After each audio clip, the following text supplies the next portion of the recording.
तुमसे तुम तक के आज के एपिसोड में कहानी एक बेहद संवेदनशील और गंभीर मोड़ पर आ खड़ी हुई है।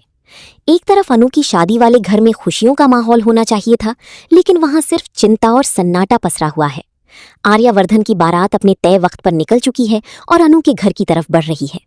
अनु के घरवाले लगातार फोन मिला रहे हैं और सब एक ही सवाल पूछ रहे हैं कि बारात आने वाली है, लेकिन अनु के पिता अभी तक घर क्यों नहीं पहुंचे हैं। वहीं दूसरी तरफ पूरी कहानी का सबसे बड़ा और दर्दनाक मोड़ बैंक के अंदर चल रहा है। अनु के पिता बैंक के चक्कर काट काट कर थक चुके हैं। कागजी तौर पर उनका लोन मंजूर हो चुका है, लेकिन असली मुसीबत ये है कि वो लोन के पैसे अभी तक उनके हाथ में नहीं आए हैं। बिना पैसों के अनु और आर्यावर्धन की शादी की रस्में और इंतजाम पूरे होना नामुमकिन है, और यही वजह है कि वो समय की इस किल्लत में पूरी तरह फंस गई हैं। बैंक के अंदर का मंजर देखकर किसी की भी आंखें नम हो जाएं। अनु के मजबूर पिता विवेक जी और बैंक के कर्मचारियों के सामने अपने हाथ जोड़ रही हैं, गिड़गिड़ा रही हैं और अपनी फाइल को सीने से लगाई मिन्नती कर रही हैं। वो विवेक जी से चिल्ला चिल्ला कर कह रही हैं कि मेरी मजबूरी को समझिए, मुझे अभी के अभी पैसे चाहिए, मेरी बेटी की शादी का सवाल है।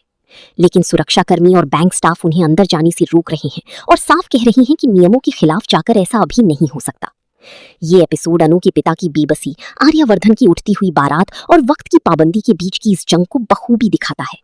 एक तरफ आर्यावर्धन की तरफ से बारात का दबाव और दूसरी तरफ विवेक जी के बैंक की ये बेरुखी इस ड्रामे ने सस्पेंस को 7वें आसमान पर पहुंचा दिया है।